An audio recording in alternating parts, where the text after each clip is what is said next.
Screen printing is a printing technique whereby a mesh is used to transfer ink onto a substrate, except in areas made impermeable to the ink by a blocking stencil. A blade or squeegee is moved across the screen to fill the open mesh apertures with ink, and a reverse stroke then causes the screen to touch the substrate momentarily along a line of contact. This causes the ink to wet the substrate and be pulled out of the mesh apertures as the screen springs back after the blade has passed. Screen printing is also a stencil method of printmaking in which a design is imposed on a screen of polyester or other fine mesh, with blank areas coated with an impermeable substance. Ink is forced into the mesh openings by the fill blade or squeegee and by wetting the substrate, transferred onto the printing surface during the squeegee stroke. As the screen rebounds away from the substrate, the ink remains on the substrate. It is also known as silk screen, serigraphy, and serigraph printing. One color is printed at a time, so several screens can be used to produce a multicolored image or design. There are various terms used for what is essentially the same technique.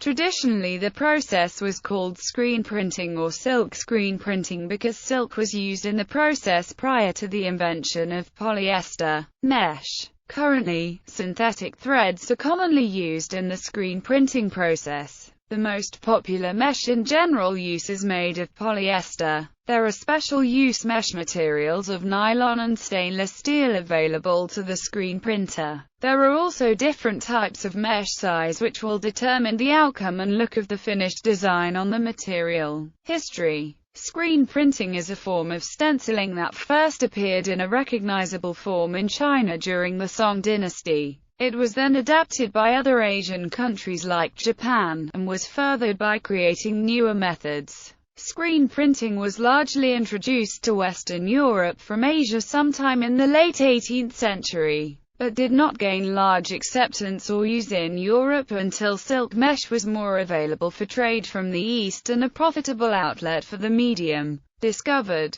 early in the 1910s, several printers experimenting with photoreactive chemicals used the well-known actinic light-activated cross-linking or hardening trait sieve, potassium, sodium or ammonium chromate and dichromate chemicals with glues and gelatin compounds. Roy Beck, Charles Peter and Edward Owens studied and experimented with chromic acid salt-sensitized emulsions for photoreactive stencils. This trio of developers would prove to revolutionize the commercial screen printing industry by introducing photo-imaged stencils to the industry. Though the acceptance of this method would take many years, commercial screen printing now uses sensitizers far safer and less toxic than bichromates. Currently there are large selections of pre-sensitized and user-mixed, sensitized emulsion chemicals for creating photoreactive stencils. A group of artists who later formed the National Serigraphic Society coined the word serigraphy in the 1930s to differentiate the artistic application of screen printing from the industrial use of the process.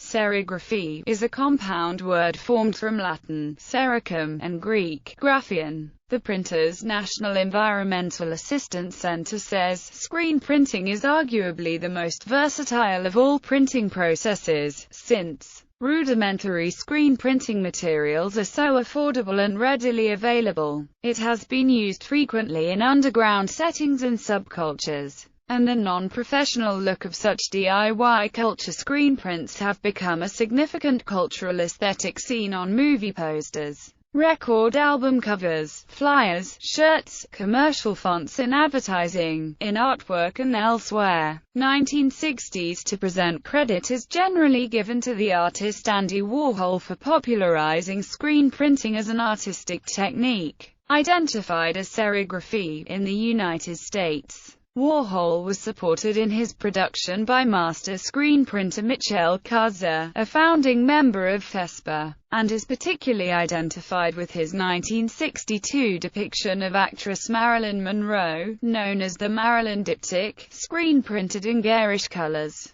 Sister Mary Corita Kent gained international fame for her vibrant serigraphs during the 1960s and 1970s. Her works were rainbow-colored, contained words that were both political and fostered peace and love and caring. American entrepreneur, artist and inventor Michael Vassalantone started to use, develop, and sell a rotary multicolor garment screen printing machine in 1960. Vassalantone later filed for patent on his invention in 1967, granted number 3,427,964 on February 18, 1969. The original rotary machine was manufactured to print logos and team information on bowling garments, but soon directed to the new fad of printing on T-shirts. The Vassalantone patent was licensed by multiple manufacturers. The resulting production and boom in printed T-shirts made the rotary garment screen printing machine the most popular device for screen printing in the industry. Screen printing on garments currently accounts for over half of the screen printing activity in the United States. In June 1986, Mark Tartaglia Jr., and Michael Tartaglia created a silk screening device which is defined in its U.S. patent document as multicolored designs are applied on a plurality of textile fabric or sheet materials, with a silk screen printer having 7 platens arranged in 2 horizontal rows below a longitudinal heater which is movable across either row. This invention received the patent number 4,671,174 on June 9, 1987. However, the patent no longer exists.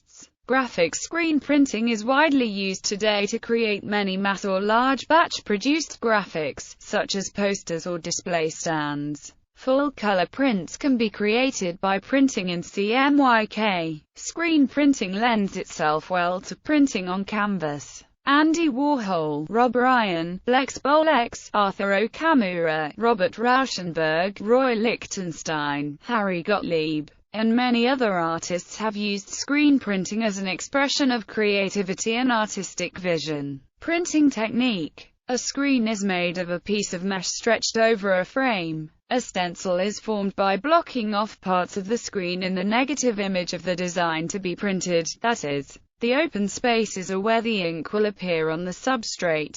Before printing occurs, the frame and screen must undergo the pre-press process, in which an emulsion is scooped across the mesh and the exposure unit burns away the unnecessary emulsion, leaving behind a clean area in the mesh, with the identical shape as the desired image. The surface to be printed is coated with a white palette tape. This serves to protect the palette from any unwanted ink leaking through the screen and potentially staining the palette, or transferring unwanted ink onto the next substrate. Next, the screen and frame are lined with a tape. The type of tape used for this purpose often depends upon the ink that is to be printed onto the substrate. These aggressive tapes are generally used for UV and water-based inks due to the ink's lower viscosities. The last process in the prepresser is blocking out any unwanted pinholes in the emulsion. If these holes are left in the emulsion, the ink will continue through and leave unwanted marks. To block out these holes, materials such as tapes, specialty emulsions and block-out pens may be used effectively. The screen is placed atop a substrate. Ink is placed on top of the screen, and a flood bar is used to push the ink through the holes in the mesh. The operator begins with the fill bar at the rear of the screen and behind a reservoir of ink. The operator lifts the screen to prevent contact with the substrate and then, using a slight amount of downward force, pulls the fill bar to the front of the screen. This effectively fills the mesh openings with ink and moves the ink reservoir to the front of the screen. The operator then uses a squeegee to move the mesh down to the substrate and pushes the squeegee to the rear of the screen. The ink that is in the mesh opening is pumped or squeezed by capillary action to the substrate in a controlled and prescribed amount, i.e., the wet ink deposit is proportional to the thickness of the mesh or stencil. As the squeegee moves toward the rear of the screen, the tension of the mesh pulls the mesh up away from the substrate, leaving the ink upon the substrate surface. There are 3 common types of screen printing presses. the flatbed, cylinder, and the most widely used type, the rotary. Textile items printed with multicolored designs often use a wet-on-wet technique, or colors dried while on the press, while graphic items are allowed to dry between colors that are then printed with another screen and often in a different color after the product is realigned on the press. Most screens are ready for recoating at this stage, but sometimes screens will have to undergo a further step in the reclaiming process called dehazing. This additional step removes haze or ghost images left behind in the screen once the emulsion has been removed. Ghost images tend to faintly outline the open areas of previous stencils, hence the name. They are the result of ink residue trapped in the mesh, often in the knuckles of the mesh. While the public thinks of garments in conjunction with screen printing, the technique is used on tens of thousands of items, including decals, clock and watch faces, balloons, and many other products. The technique has even been adapted for more advanced uses, such as laying down conductors and resistors in multi-layer circuits using thin ceramic layers as the substrate.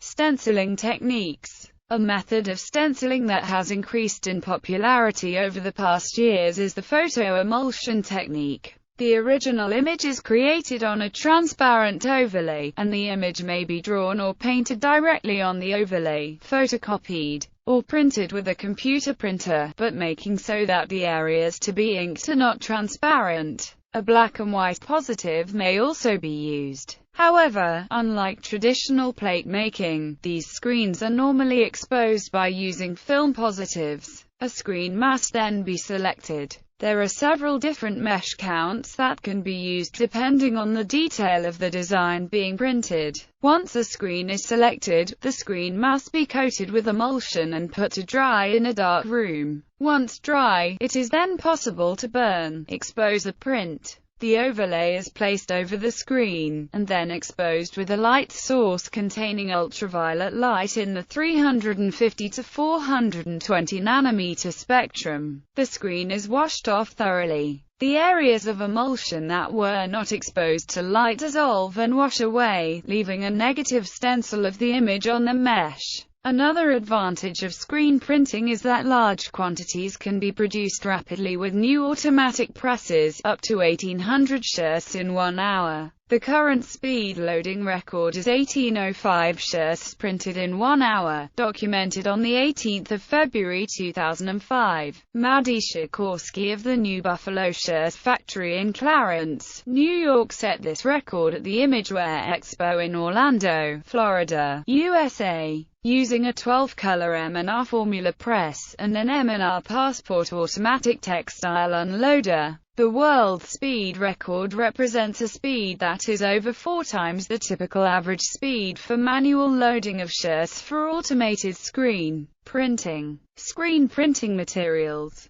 Caviar beads. A caviar bead is a glue that is printed in the shape of the design, to which small plastic beads are then applied. Works well with solid block areas, creating an interesting tactile surface. Cracking ink. Cracking ink effect is when the ink produces an intentional cracked surface after drying. Discharge inks. Discharge ink is used to print lighter colors onto dark background fabrics. They work by removing the dye of the garment. This means they leave a much softer texture. The cons with this process is that they are less graphic in nature than plastisol inks, and exact colors are difficult to control. One of the pros of using this process is they are especially good for distressed prints and underbasing on dark garments that are to be printed with additional layers of plastisol. It adds variety to the design or gives it that natural soft feel. Expanding ink. Expanding ink, or puff, is an additive to plastisol inks which raises the print off the garment, creating a 3D feel and look to the design. Mostly used when printing on apparel. Flocking. Flocking consists of a glue printed onto the fabric and then flock material is applied for a velvet touch.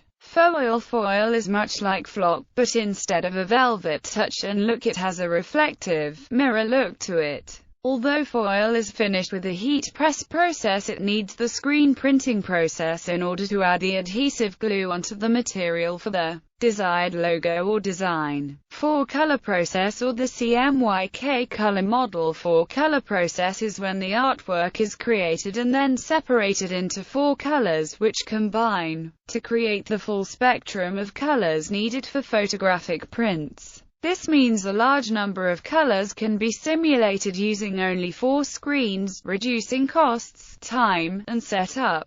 The inks are required to blend and are more translucent, meaning a compromise with vibrancy of color. Glitter, shimmer glitter or shimmer ink is when metallic flakes become an additive in the ink base to create this sparkle effect. Usually available in gold or silver, but can be mixed to make most colors. Gloss ink is when a clear base laid over previously printed inks to create a shiny finish. Metallic ink is similar to glitter, but smaller particles suspended in the ink. A glue is printed onto the fabric, then nanoscale fibers applied on it. This is often purchased already made. Mirrored silver is a highly reflective, solvent-based ink. Nylobond is a special ink additive for printing onto technical or waterproof fabrics. Plastisol is the most common ink used in commercial garment decoration. Good color opacity onto dark garments and clear graphic detail with, as the name suggests, a more plasticized texture. This print can be made softer with special additives or heavier by adding extra layers of ink. Plastisol inks require heat for many inks to cure the print.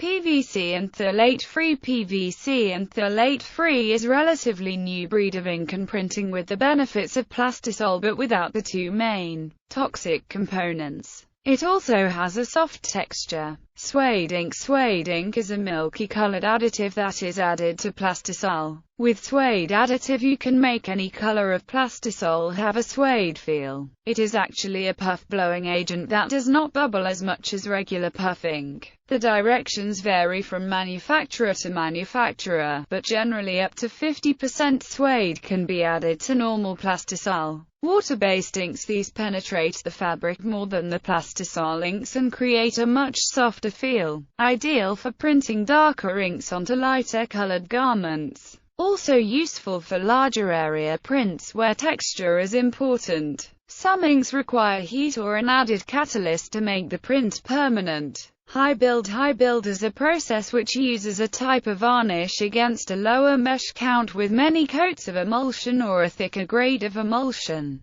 After the varnish passes through to the substrate, an embossed appearing, raised area of varnish is created. When cured at the end of the process, the varnish yields a braille effect, hence the term, high build. Versatility. Screen printing is more versatile than traditional printing techniques. The surface does not have to be printed under pressure, unlike etching or lithography, and it does not have to be planar. Different inks can be used to work with a variety of materials, such as textiles, ceramics, wood, paper, glass, metal, and plastic. As a result, screen printing is used in many different industries, including balloons, clothing, decals, medical devices, printed electronics, including circuit board printing, product labels, signs and displays, snowboard graphics, textile fabric, thick film technology, semiconducting material. In screen printing on wafer-based solar photovoltaic cells, the mesh and buses of silver are printed on the front. Furthermore, the buses of silver are printed on the back. Subsequently, aluminum paste is dispensed over the whole surface of the back for passivation and surface reflection. One of the parameters that can vary and can be controlled in screen printing is the thickness of the print.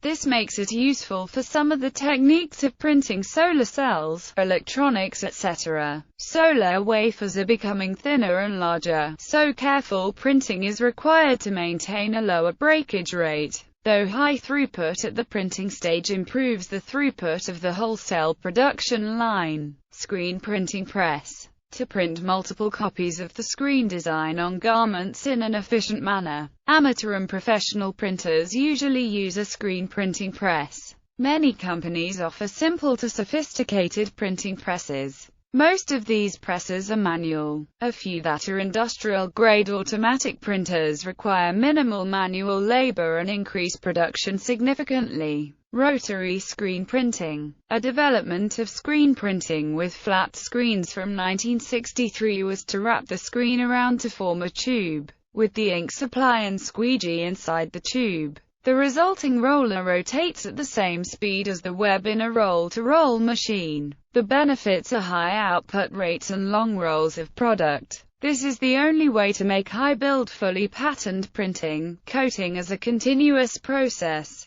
and has been widely used for manufacturing textured wallpapers. Example images.